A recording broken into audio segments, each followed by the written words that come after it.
राम मंदिर से आपको रोजगार मिलेगी? राम मंदिर को आप क्यों राजनीति में लेकर आ रहे हैं? क्या मिलेगी उससे? हाँ, मान के चलते हैं राम मंदिर उन्होंने बनवा दिया तो उससे मेरा क्या फायदा होगा यहाँ खाने के लिए? और देश में 80 करोड़ बेरोजगार, देश में 80 करोड़ मतलब जनता 5 किलो राशन लेने जाती है, ऐसा क्यों? चंदन टीका में लगा हूँ, मैं हिंदू हूँ। चंदन टीका ये हमारा धर्म और मजहब है। इससे हमें नौकरी थोड़ी मिल रही है। ये हमारा मजहब, ये कर्तव्य मैं करूँगा ही। हाँ।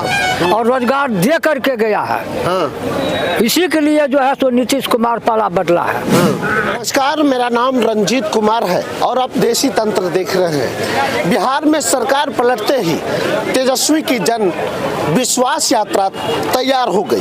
याद कीजिए वो 90 का दौर, जब लालू यादव जेल की यात्रा करते थे और उसके बाद आते थे तो जनता के दरबार में वह दस्तक देने लगते थे। शायद वही तेजस्वी के रुझान से लगता है। अरुण सम्राट। क्या लगता है बिहार में तो फिर डायरेक्टली सरकार बनाने जा रहे हैं। और अभी जो आगामी 2024 का जो एमपी चुनाव है, इसमें 40 में 40 इनका मैंने जनता देने के लिए देखने रहे व्याकुल है। ये तो अगर मैंने मौका मिले, अगर बैलेट पेपर यहाँ दे दे तभी लोग छाप करके भर देगा बक्सा को। तो बैलेट पेपर से चुनाव होगा ना, ईवीएम से होगा? नहीं होगा, बेईमानी का उनका नियत है। हाँ, जिस तरह भी वो नियत खराब कर ले, लेकिन जनता का नियत साफ है। इस बार तेजस्वी सरकार है तो तेजस्वी सरकार है। अगर तेजस्वी यादव, हम समझ रहे हैं जनता का दिल जीता जा रहा है, इससे कतई दो राय नहीं है, लेकिन वहाँ ईवीएम भी है, इस बात का ख्याल है ना? देखिए, माननीय सुप्रीम कोर्ट वो जो है से एक मेयर के चुनाव में जो परिणाम दिए हैं, इससे खास करके आम जनता में उनके प्रति मैंने काफी श्रद्धा है, लोगों को विश्वास है कि नहीं हो सकता है कि हम लोगों के लिए अगर कुछ न कुछ मैंने मुख्य न्यायालय अगर करें तो हम लोगों को बैलेट पेपर से ही चुनाव करवा लें, क्योंकि हम लोग वोट देते हैं तेजस्वी यादव को और कुछ न कुछ उनके पक्ष में जाता है। जिनका जीत होने वाला है उनको आप देखिएगा कि रात में उनका गिनती बंद और सुबह 4 बजे 5 बजे में रिजल्ट क्लियर कर देता है। कितना बड़ा बेईमानी है। डेमोक्रेसी की हत्या है, लोकतंत्र की हत्या है। यह हत्या इस बार जनता मानने के लिए तैयार नहीं है। जनता एकजुट है। इस बार उनको चट्टानी एकता का परिचय देने के लिए जा रहे हैं। अभी भी जनता कह रहा है कि होश में आ जाओ, इस बार तेजस्वी सरकार को रोकने वाला कोई नहीं है। पहले तो अभी भी गुंडागर्दी करता है कि माई समीकरण, लेकिन माननीय तेजस्वी यादव जी का कहना है कि नहीं, माई समीकरण भी नहीं, अब माँ और बाप दोनों समीकरण मेरे साथ है। एक से गरीब जनता, हर वर्ग के लोग, किसान, मजदूर, विद्यार्थी, जितना भी नौजवान है, जो बेरोजगार है, सब एकजुट है। सब चाह रहा है कि विकास हो, विकास की धारा पर चले। आगामी चुनाव को देखें तो शंखनाद तो प्रधानमंत्री मोदी भी कर चुके हैं, लेकिन तेजस्वी का जो जनसैलाब है पूरे बिहार में, रात हो या दिन हो, देखने को मिलता है। क्या नाम है आपका? अभिमन्यु कुमार।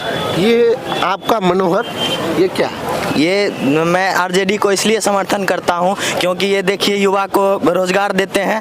और ये अगर बीजेपी की बात करूं तो देखिए आज किसान की क्या हालत है। क्या ऐसे देश चलेगी? ये देश को गर्क में लेके जा रहे हैं बीजेपी सरकार, इसे हटानी है। और ईवीएम हैक कर लिया जा रहा है, नहीं तो आरजेडी सरकार 2019 में पक्का बिहार में बनी हुई थी।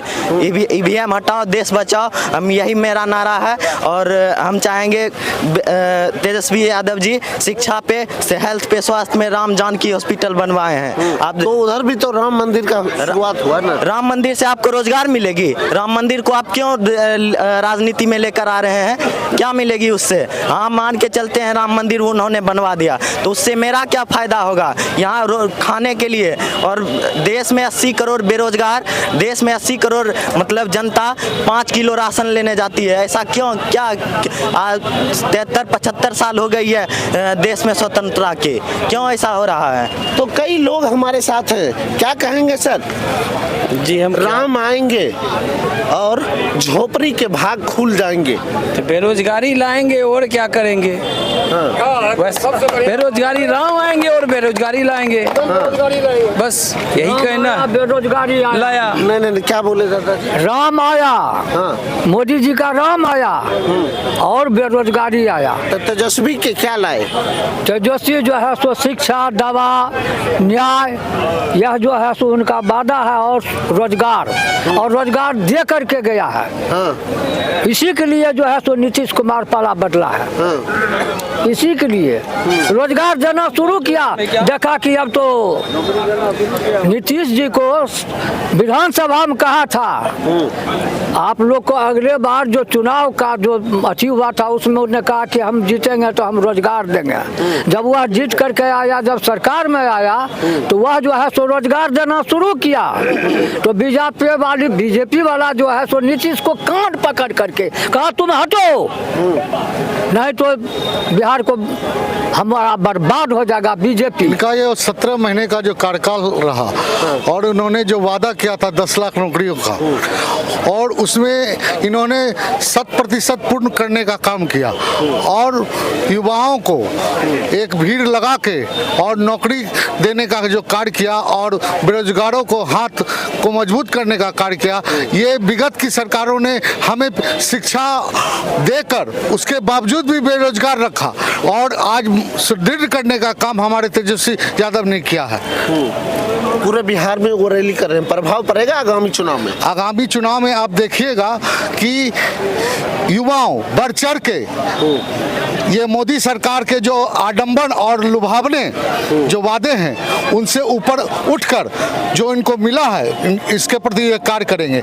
ये मोदी सरकार हमेशा ये बात पर हमेशा अडिग रहती है, जनता के मूल जो जरूरत है उनको हटकाना है तो धर्म और मंदिर के प्रति इसे उलझा के रखो। चंदन टीका तो आप भी लगाए हुए हैं ना? चंदन टीका मैं लगाया हूँ, मैं हिंदू हूँ। चंदन टीका ये हमारा धर्म और मजहब है, इससे हमें नौकरी थोड़ी मिल रही है, ये हमारा मजहब, ये कर्तव्य मैं करूँगा ही।